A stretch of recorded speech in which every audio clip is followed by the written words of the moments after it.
एक राजा ने राम कथा करवाई और कहा कि सभी ब्राह्मणों को राम कथा के लिए आमंत्रित किया जाए।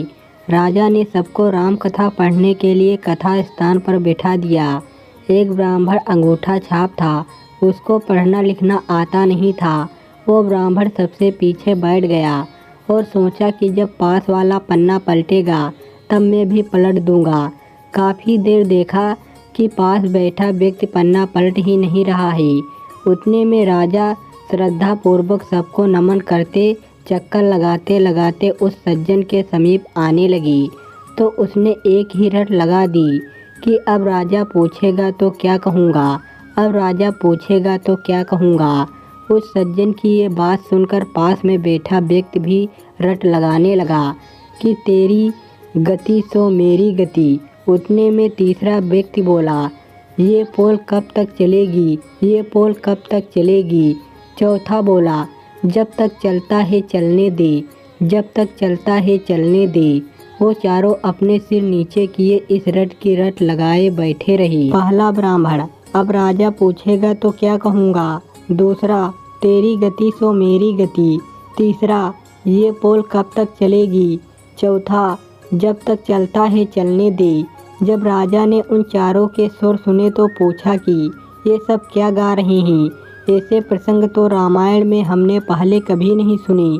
उतने में एक महात्मा उठे और बोले, महाराज ये सब रामायण का ही प्रसंग बता रहे हैं। ये पहला व्यक्ति बहुत बुद्धिमान है। ये बात सुमंत ने अयोध्या कांड में कही।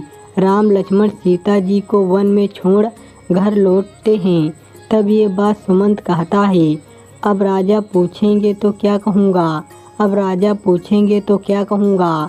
फिर पूछा कि ये दूसरा कहता है, तेरी गति सो मेरी गति। महात्मा बोले, महाराज ये तो पहले से भी ज़्यादा बुद्धिमान है।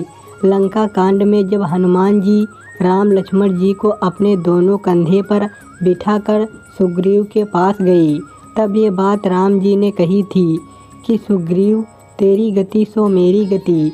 तेरी पत्नी को बाली ने रख लिया और मेरी पत्नी को रावण ने हरण कर लिया। राजा ने आदर से पूछा, महात्मा जी ये तीसरा बोल रहा है कि ये पोल कब तक चलेगी। महात्मा बोले, महाराज ये तो और भी ज्ञानी है। लंका कांड में अंगद जी ने रावण की भरी सभा में अपना पैर जमाया, तब ये प्रसंग मेघनाथ ने अपने पिता रावण से किया कि पिताश्री ये पोल कब तक चलेगी।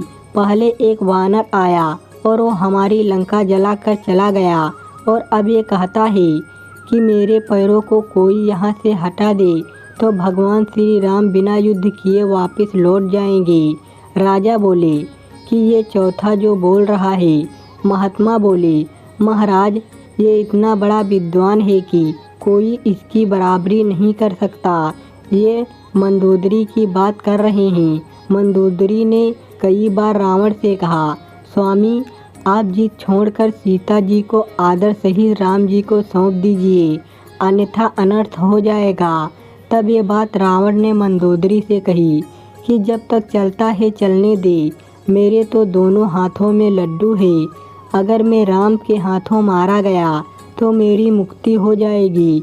इस शरीर से भजन वजन तो कुछ होता नहीं, और अगर मैं युद्ध जीत गया तो त्रिलोक में मेरी जय जयकार हो जाएगी। राजा इन सब बातों से चकित रह गए। बोले कि आज हमें ऐसा अद्भुत प्रसंग सुनने को मिला जो हमने आज तक नहीं सुना। राजा इतने प्रसन्न हुए कि उस महात्मा से बोले, आप जो कहें वो दान देने को राजी हूँ। उस महात्मा ने उन अनपढ़ अंगूठा छाप ब्राह्मणों को दान दक्षिणा दिलवा दी।